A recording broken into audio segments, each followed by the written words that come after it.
Hello मेरे प्यारे बच्चों, कैसे हैं आप सभी। आशा करता हूँ सारे बच्चे फिट होंगे। प्यारे बच्चों, जैसा कि तुम लोगों को पता है कि हमने आरडी शर्मा क्लास 10 शुरू किया है और इसके चैप्टर नंबर 4 में अटके हुए हैं। चैप्टर 4 में बच्चों 2 एक्सरसाइज और बचा हुआ है जो मोस्ट इंपॉर्टेंट है। एक एक्सरसाइज 4.10 और दूसरा एक्सरसाइज 4.12। ये दोनों एक्सरसाइज से कहीं ना कहीं से तुम्हारे बोर्ड एग्जाम में क्वेश्चन हर बार लगभग आया है, तो हम लोग भी इन दोनों एक्सरसाइज को डिटेल में पढ़ेंगे। आज की इस वाली वीडियो में हम लोग एक्सरसाइज 4.10 को डिटेल में सॉल्व करने वाले हैं। इसके एक एक क्वेश्चन को डिटेल में समझने वाले हैं।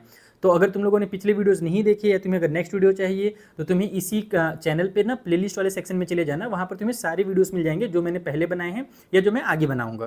तो चलो शुरू करते हैं आज की वीडियो में एक्सरसाइज 4.10 और फिर अगला जो वीडियो बनाऊंगा उसमें हम लोग जल्दी से 4.12 कंप्लीट कर लेंगे। और इन दोनों एक्सरसाइज के बाद मैं सोच रहा हूँ ना कि तुम्हारा जो चैप्टर नंबर 5 है वो ना करा करके ट्रिग्नोमेट्री करा दूँ। तो तुम लोगों को क्या कहना है इस बारे में, ट्रिग्नोमेट्री पहले कराया जाए या चैप्टर 5 चैप्टर 6 जो इंपॉर्टेंट एक्सरसाइजेस हैं उनको करा दिया जाए। मतलब सारे एक्सरसाइजेस में टाइम वेस्ट ना किया जाए, केवल जो इंपॉर्टेंट एक्सरसाइजेस हैं और उनके जो इंपॉर्टेंट क्वेश्चंस हैं उनको फटाफट कराया जाए। तो तुम लोगों को इसके बारे में क्या कहना है मुझे कमेंट करके बताना, क्योंकि यूट्यूब में वीडियोस बनाने के लिए बहुत ज़्यादा मैं टाइम निकाल नहीं पा रहा हूँ, तो कम ही वीडियोस बन रहे हैं। बट हाँ, एक बहुत इंटरेस्टिंग चीज़ ये होने वाली है कि अब से मैं वीक में कम से कम एक लाइव क्लास 10th के बच्चों का इस वाले चैनल पर जरूर करूँगा, जिसमें मैं अलग अलग चीज़ों को करा सकता हूँ, जैसे कॉम्पिटेंसी क्वेश्चंस या प्रीवियस ईयर PYQs करा सकता हूँ। तो तुम लोग मुझे कमेंट करके भी बता सकते हो कि लाइव क्लासेस में मैं क्या कराऊँ। तुम लोग मुझे अच्छे आइडियाज़ दे सकते हो। ठीक है, तो चलो शुरू करते हैं। फिलहाल एक्सरसाइज 4.10 पे फोकस करते हैं। बहुत ज़्यादा क्वेश्चंस है नहीं, केवल 6 क्वेश्चंस हैं। तो मैं सारे क्वेश्चंस को हल्का हल्का से भी समझा दूंगा ना, तुम बहुत आराम से बना लोगे। यहाँ पर एरिया से रिलेटेड क्वेश्चन दिया हुआ है।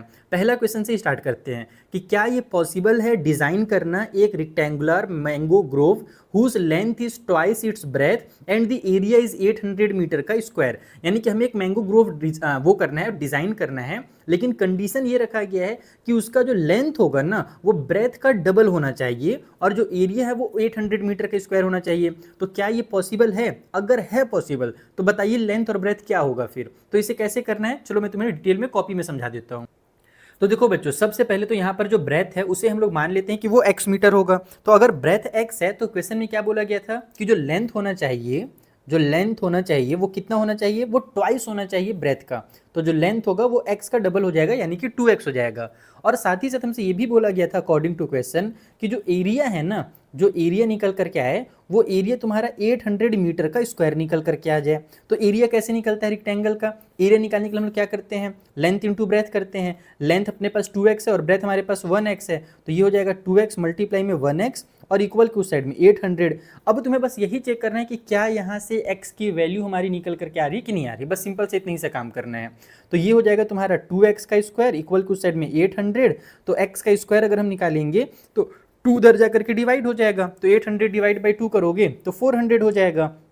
और यहाँ से x की वैल्यू हो जाएगी रूट के अंदर में 400, और अगर रूट के अंदर 400 आ रहा है इट मीन्स ये प्लस माइनस 20 बन करके बाहर निकलेगा। लेकिन जो लेंथ होता है वो हमारा निगेटिव तो होता नहीं है, इसलिए या लेंथ या ब्रेथ जो भी होता है वो कभी भी निगेटिव नहीं होता है। तो नाउ पहला चीज़ तो ये पॉसिबल है क्योंकि हमारा आंसर 20 निकल करके आ रहा है, ब्रेथ हमारा 20 निकल करके आ रहा है, यानी कि जो लेंथ होगा वो 20 मल्टीप्लाई 2 बोले तो 40 हो जाएगा। यानी यस ये बिल्कुल पॉसिबल है। यहाँ पर तुम लिखोगे यस इट इज़ पॉसिबल, ये पॉसिबल है। जो हमसे क्वेश्चन पूछा था ना क्या ये पॉसिबल है, तो बस इतना ही लिख दो कि क्या ये पॉसिबल है कि नहीं। तो यस ये पॉसिबल है। अब उसके बाद बोला था कि लेंथ और ब्रेथ बताइए कितना होगा, तो तुम यहाँ पर लिख दोगे कि जो ब्रेथ होगा हमारा वो निकल करके आ जाएगा 20 मीटर और जो लेंथ निकल करके आएगा वो जस्ट इसका डबल हो जाएगा, यानी कि 20 इंटू में 2 बोले तो 40 मीटर हो जाएगा। तो इस तरीके से तुम्हें इन क्वेश्चंस को बच्चों सॉल्व करना रहता है। समझ में आया क्या होता है इसका कॉन्सेप्ट? तो मुझे उम्मीद है पहला क्वेश्चन एकदम अच्छे से क्लियर हो गया होगा। चलो जो इसके आगे के क्वेश्चंस हैं उन्हें भी हम लोग इसी टाइप से सॉल्व करना सीख लेते हैं। सो देखो जो सेकंड वाला क्वेश्चन है सिमिलर है, बस थोड़ा सा अलग है। इसमें बोल रहा है कि क्या ये पॉसिबल है डिजाइन करना एक रेक्टेंगुलर पार्क जिसकी पेरीमीटर हो 80 मीटर और जो एरिया हो वो 400 मीटर का स्क्वायर हो। अगर है पॉसिबल तो बताइए लेंथ और ब्रेथ कितना होगा। यस ये भी पॉसिबल है। इसको मैं तुम लोगों को बस हिंट कर दे रहा हूँ, तुम लोग बाकी खुद से बना लोगे। एकदम बहुत सिंपल सा क्वेश्चन बेटा।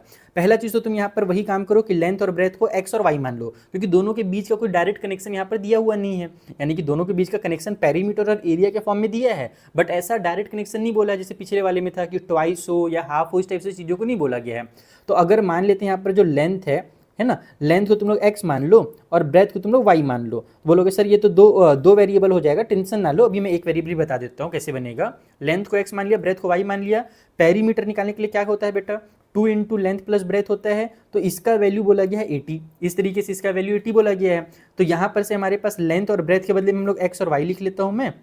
और 2 को अगर इधर ट्रांसफर करूंगा तो डिवाइड हो जाएगा, 80 डिवाइड बाई 2 हो जाएगा, तो ये 40 आ जाएगा।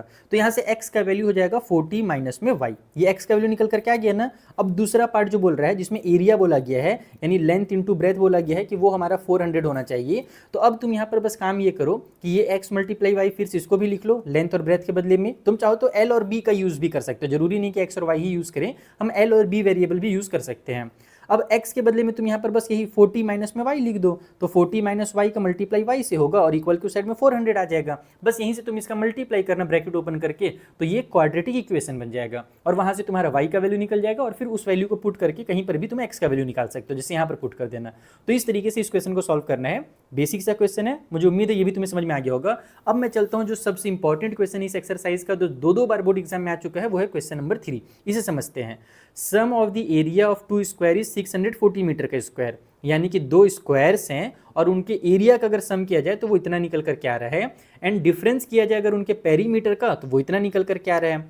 तो बताइए जो स्क्वायर्स हैं उनकी साइड कितनी है। स्क्वायर का यहाँ पर साइड पूछा गया। इस टाइप के क्वेश्चन को कैसे करना है, चलो इसे डिटेल में समझा देता हूँ। तो देखो यहाँ पर हमारे पास 2 स्क्वायर दिए हुए हैं। कन्फर्म है कि एक बड़ा स्क्वायर होगा एक छोटा स्क्वायर होगा। तुम्हें पता नहीं चला होगा कि कैसे सर, यहाँ पर बड़ा स्क्वायर और छोटा स्क्वायर तो क्वेश्चन में नहीं बोला था, लेकिन बेटा इसमें एक चीज़ लिखा गया था कि उनके पेरीमीटर का जो डिफरेंस है ना वो 8 सेंटीमीटर है। और अगर डिफरेंस कभी भी पॉजिटिव निकल करके आ रहा है, इसका जाहिर सा मतलब ये है कि बड़े नंबर में से छोटे नंबर को माइनस किया होगा, तो पेरीमीटर निकल करके आया है जो कि एक पॉजिटिव नंबर है। इट मीन्स एक स्क्वायर बड़ा होगा एक स्क्वायर छोटा होगा। तो मैंने यहाँ पर मान लिया कि जो बड़ा वाला स्क्वायर है उसका जो साइड है वो x मीटर का होगा और छोटे वाले का y मीटर होगा। तो सबसे पहले जो पहला क्वेश्चन, पहला जो हिंट दिया हुआ था, जो पहला केस हमसे कहा गया है कि उनके पेरीमीटर का जो डिफरेंस है वो कितना है भाई, वो हमारे पास 64 है और उनके एरिया का जो सम है ना वो दिया हुआ था 640। तो एरिया का सम पहले यूज मत करो, पहले तुम पेरीमीटर का यूज कर लो। देखो पेरीमीटर कैसे निकलता है, 4 मल्टीप्लाई साइड करके निकलता है। पहले वाले का पेरीमीटर निकालने के लिए मैं 4 का साइड से मल्टीप्लाई करूंगा यानी x से मल्टीप्लाई करूंगा, और दूसरे वाले का पेरीमीटर निकालने के लिए 4 का y से मल्टीप्लाई करूंगा, और इन दोनों के बीच का जो डिफरेंस है वो है भाई 64। यहाँ से दोनों में से 4 कॉमन ले लो तो ये हो जाएगा x माइनस में y और इक्वल टू साइड में 64 आ जाएगा। अब 4 को उधर ट्रांसफर करके कट कर दो तो 16 बन जाएगा। So x minus y equal to आ गया 16, और फिर से यहाँ से तुम x की वैल्यू निकाल लो तो x की वैल्यू हो जाएगी 16 प्लस में y, जैसे पिछले बार हुआ था कुछ वैसे ही ये भी बन जाएगा। अब आओ सेकंड वाले केस में जहां पर हमें एरिया का सम दिया गया था। एरिया कैसे निकलता है, स्क्वायर का साइड मल्टीप्लाई साइड करने से या साइड का स्क्वायर करने से एरिया निकल जाता है। तो यहाँ पर x का स्क्वायर कर दो तो पहले वाले का एरिया निकल जाएगा, y का स्क्वायर कर दो दूसरे वाले का एरिया निकल जाएगा, और दोनों को प्लस करके इक्वल टू साइड में 640 लिख दो। बस अब तुम्हें यहाँ पर कुछ नहीं करना है, बस x का वैल्यू पुट कर दो तो ये 16 प्लस में y हो जाएगा और इसका होल स्क्वायर आ गया, देन इधर y का स्क्वायर और इधर मेरे पास 640 आ गया। a प्लस बी का होल स्क्वायर वाला फॉर्मूला लगाओ, ये बन जाएगा तुम्हारा क्वाड्रेटिक इक्वेशन, और उस क्वाड्रेटिक इक्वेशन को तुम सॉल्व कर दो, चाहे तुम्हारा मिडिल टर्म स्प्लिटिंग वाले मेथड से करो चाहे क्वाड्रेटिक फॉर्मूला से करो, जैसे करना चाहो कर सकते हो। तो इस तरीके से इसका इक्वेशन बनेगा। मेन मुझे तुम्हें इक्वेशन बनाना ही सिखाना है, क्योंकि मुझे पता है उसके आगे का काम तुम बहुत आराम से कर सकते हो। इक्वेशन बन जाए तो फिर तुम मिडिल टर्म स्प्लिटिंग भी लगा सकते हो, क्वाड्रेटिक फॉर्मूला भी लगा सकते हो, जो तुम्हें ईजी लगे, ठीक। बट मेन काम होता है किसी भी वर्ड प्रॉब्लम में इक्वेशन बनाना। तो ये है इस वाले क्वेश्चन का इक्वेशन बनाने का तरीका, ठीक। चलो जो अगला क्वेश्चन है 4th नंबर का, उसे भी समझ लेते हैं। सो बच्चों जो 4th वाला क्वेश्चन है ये 2025 के बोर्ड एग्जाम में आया था, और तुम यहाँ पर एक सीक्वेंस देख सकते हो कि जो तीसरा वाला क्वेश्चन है सेम टू सेम वही क्वेश्चन 2025 के एग्जाम में आया है और उसी को इजी करके आया है। इसमें वही चीज़ बोला है, इसमें वही चीज़ बोला है, बस नंबर को छोटा कर दिया है। The sum of the area of 2 square is 52, जो यहाँ पर सम 640 था यहाँ पर 52 कर दिया, एंड उनके बीच का जो डिफरेंस है पेरीमीटर का जो डिफरेंस है पहले 64 था उसी को 8 कर दिया है। तो एकदम सेम टू सेम क्वेश्चन है, खुद से बना लो आराम से बन जाएगा, नंबर भी छोटा दिया गया है। बट ये चीज़ ध्यान रखो कितना इंपॉर्टेंट क्वेश्चन है, बार बार रिपीट होता है। जो बच्चे बहुत सारे लोग नहीं बोलते हैं सीबीएसई क्वेश्चन रिपीट नहीं होते हैं, तुम इसमें से देख करके प्रूफ भी देख सकते हो। चलो 5th वाला क्वेश्चन क्या है भाई, the area of rectangular plot is इतना, the length of the plot is 1 meter more than twice its breadth, find the length and the breadth of the plot। ये तो सिंपल क्वेश्चन है, 2014 के board exam में आया था। चलो इसे कॉपी में समझा देता हूँ। तो देखो यहाँ पर जो ब्रेथ है उसे मैंने x मान लिया है, क्योंकि जो लेंथ है वो ब्रेथ से ही कनेक्ट करके दिया हुआ था। और लेंथ के बारे में क्या बोला गया था कि जो लेंथ है, कहाँ गया, the length of the plot is 1 metre more than twice its breadth. Then लिखा हुआ है यहाँ पर, ठीक है। तो इसका मतलब क्या हुआ कि हमारे पास जो लेंथ है वो इसके ट्वाइस से भी एक ज़्यादा है, ब्रेथ के ट्वाइस से भी एक ज़्यादा है, यानी ब्रेथ का पहले ट्वाइस करो तो 2x हो जाएगा और उसमें भी 1 प्लस कर दो तो ये लेंथ निकल करके आएगा, ऐसा बोला गया है। अब उसके बाद एरिया दिया गया था तो बस तुम्हारा आंसर आ गया, एरिया इक्वल टू 528 दिया हुआ है और एरिया होता है लेंथ इंटू ब्रेथ निकालने से, यानी x का मल्टीप्लाई करना है तुम्हें 2x प्लस 1 के साथ और इक्वल के उस साइड में 528 लिख देना है, ये मल्टीप्लाई होकर के 2x का स्क्वायर हो जाएगा और फिर 1 का x मल्टीप्लाई होकर के 1x हो जाएगा और इसको इधर ले आओ तो माइनस का 528 हो गया, इक्वल के उस साइड में 0 हो गया। अब यहाँ पर मिडिल टर्म स्प्लिटिंग करने में बहुत ज़्यादा टाइम लग जाएगा, दिमाग बहुत ज़्यादा लगाना पड़ेगा, तो मैं तो तुम्हें यही सजेस्ट करूंगा कि इस वाले क्वेश्चन को तुम लोग जल्दी से क्वाड्रेटिक फॉर्मूला से सॉल्व कर दो। सीरीधराचार्य वाला जो फॉर्मूला है ना, -b प्लस माइनस रूट के अंदर b square minus 4ac divide by 2a वाला फॉर्मूला, उस फॉर्मूला से सॉल्व करना तो ज़्यादा आसानी से सॉल्व कर पाओगे, ठीक है। तो इसके बाद वाला काम तुम लोग खुद से कर सकते हो इस क्वेश्चन में। अब आगे बढ़ते हैं, जो 6 का एक लास्ट क्वेश्चन है उसे भी जल्दी से समझ लेते हैं और सॉल्व कर लेते हैं। सो 6 वाले क्वेश्चन ने बोला क्या है, इसको तुम लोग को अभी मैं डायग्राम बना करके समझाऊंगा तब समझ में आएगा।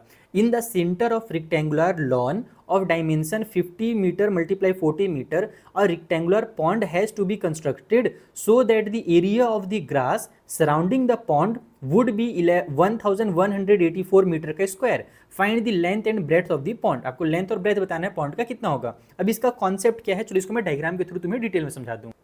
तो देखो कुछ इस तरीके से रेक्टेंगल के शेप में हमारे पास एक लॉन है और इसके बारे में ये बताया गया है कि ये 50 मीटर और 40 मीटर का है, यानी लेंथ और ब्रेथ इसका 50 और 40 मीटर है, ठीक है। अब हमसे ये कहा गया कि इसके अंदर में एक रेक्टेंगुलर पॉन्ड हमें बनाना है, तो इसके अंदर चलो मैं एक रेक्टेंगुलर पॉन्ड बना देता हूँ कुछ इस तरीके से। अब इसमें भी एक हिंट हम लोगों से ये कहा गया है ना, एक चीज़ इसमें यहाँ ये कहा गया है कि भैया जो आपने रेक्टेंगुलर पॉन्ड बनाया है ना, अब कुछ इस तरीके से ये पॉन्ड बनाना है कि ये वाला जो एरिया बच रहा है, ये देखो ये सब जो एरिया बच रहा है बच्चों ना, ये वाला एरिया, इसमें ग्रास लगा हुआ है, तो जो ग्रास का एरिया हो वो 1000, ये जो 1184 जो लिखा हुआ है ना वो इसी का एरिया लिखा है। ये वाला जो एरिया मैंने यहाँ पे जो मार्क किया ना ऐसे ऐसे खराब सा, ये ग्रास वाला एरिया है और यही एरिया बोला गया है 1184। अब हमें ये पता करना है कि बताइए इस रेक्टेंगल का, जो अंदर में आपने रेक्टेंगल बनाया है, उसका लेंथ और ब्रेथ कितना होगा। अब इसको कैसे पता कर सकते हैं पता है, बहुत आसान है। तुम लोग को लग रहा होगा सर बहुत खतरनाक क्वेश्चन है ये, तो नहीं बेटा, भले यहाँ पर ये लॉट्स वाला क्वेश्चन दिया है लेकिन बहुत इजी पीजी क्वेश्चन है। कैसे बनेगा वो देखो।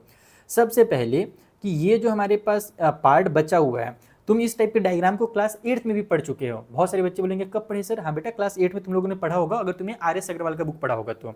एक काम ये करो कि यहाँ पर जो ये वाला लेंथ है ना, ये जो विड्थ है, ये जो ग्रास का जो विड्थ है, इसे तुम x मान लो हर तरफ, ये भी x हो जाएगा, इधर से भी x हो जाएगा, ये भी x रहेगा, ठीक है, और इधर भी मेरे पास ये वाला जो पार्ट है, ये वाला पार्ट x हो जाएगा। अब इससे फ़ायदा क्या होगा, इससे फ़ायदा ये होगा कि सबसे पहले तुम ये बड़े वाले एरिया में से माइनस करोगे ये वाले एरिया को, घास वाले एरिया को, तो तुम्हारा ये वाला एरिया निकल करके आएगा, ये वाला एरिया जो पॉन्ड का एरिया है, और वहीं से इसका इक्वेशन बनेगा। कैसे बनेगा और समझाता हूँ। देखो सबसे पहले तो मुझे ये बताओ कि टोटल एरिया कितना है इसका, ये जो लॉन है इसका टोटल एरिया कितना है, तो 50 मल्टीप्लाई 40 करेंगे तो ये आ जाएगा 5 4 20 और 2 0 और, यानी कि 2000 मीटर का स्क्वायर जो है ये इसका पूरे का एरिया है, ठीक, ओके। अब उसके बाद मुझे ये बताओ कि ये ग्रास का एरिया कितना है, जो एरिया ऑफ ग्रास है, एरिया ऑफ ग्रास जो मैंने मार्क किया हुआ है, उसका एरिया कितना है बच्चों, उसका एरिया है 1184। तो जो पॉन्ड का एरिया होगा वो कितना हो जाएगा, पॉन्ड एरिया ऑफ पॉन्ड कितना हो जाएगा। पॉन्ड का एरिया निकालने के लिए मैं टोटल एरिया में से, टोटल वाले में से माइनस कर दूंगा ग्रास वाले को। टोटल एरिया में से तुम लोग ऐसे शॉर्टकट में एग्जाम में नहीं लिखोगे ना, तुम लोग पूरा स्टेटमेंट लिखोगे, area of pond equal to total area of lawn minus area of grass, इस टाइप से लिखोगे ना अच्छे से। तो यहाँ पर एरिया ऑफ पॉन्ड कितना निकल करके आ जाएगा, ये हो जाएगा 2000 माइनस में 1184, इसको सब्ट्रैक्ट करें कितना आ जाएगा, ये हो जाएगा 6 और यहाँ पर बच जाएगा अपने पास 1 और ये हो जाएगा 8, यानी कि ये हो जा रहा है 816 मीटर का स्क्वायर, ठीक है। ये हो गया एरिया ऑफ पॉन्ड, हमारे पास एरिया ऑफ पॉन्ड जो है वो इतना निकल करके आ गया। अब एरिया ऑफ पॉन्ड हम मैथ्स में कैसे निकालते हैं, यानी कि ये तो हमें डायरेक्ट पता चल गया एरिया ऑफ पॉन्ड, लेकिन अगर मुझे इसको एक्स वाई के फॉर्म में निकालना है तो मैं कैसे निकाल सकता हूँ। देखो यहाँ से लेकर के यहाँ तक है 50, ठीक है, यहाँ से लेकर यहाँ तक का लेंथ 50 है।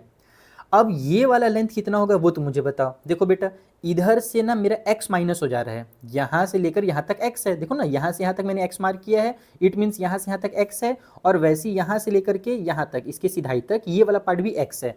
तो इधर से भी x माइनस हो रहा है, इधर से भी x माइनस हो रहा है, दोनों साइड से अगर x माइनस कर दिया जाए तो इसका लेंथ निकल करके आ जाएगा, पॉन्ड का लेंथ निकल करके आ जाएगा। यानी 50 में से, टोटल 50 में से x और x यानी कि 2x हमें माइनस करना है, तो लेंथ ऑफ पॉन्ड निकल करके आएगा। यानी जो लेंथ होगा पॉन्ड का वो 50 माइनस में 2x होगा। ये मैंने लेंथ क्यों लिखा है, क्योंकि एरिया के लिए लेंथ का जरूरत पड़ता है, और फिर मल्टीप्लाई ब्रेथ करते हैं। तो ब्रेथ कितना होगा, देखो इसका टोटल ब्रेथ 40 था, ठीक है। इधर तुम्हारे पास यहाँ से लेकर के यहाँ तक x है, और यहाँ से लेकर यहाँ तक भी x है। यानी कि अगर मुझे ये वाला लेंथ चाहिए, इस पॉन्ड का अगर मुझे ब्रेथ चाहिए, तो मैं ऊपर में से टोटल 40 में से x माइनस करूंगा, और इधर भी मेरे पास ये वाला पार्ट यहाँ से यहाँ तक x है, यानी कि बोले तो यहाँ से यहाँ तक x है, तो 40 में से दोनों तरफ मैं x और x माइनस कर दूंगा। यानी कि 40 में से अगर मैं 2x माइनस करता हूँ तो एरिया ऑफ ब्रेथ निकल करके आएगा, और यही तुम्हारा 816 है। इसे सॉल्व करो, तुम्हारा क्वाड्रेटिक इक्वेशन बनेगा और उसके बाद उसका आंसर आ जाएगा।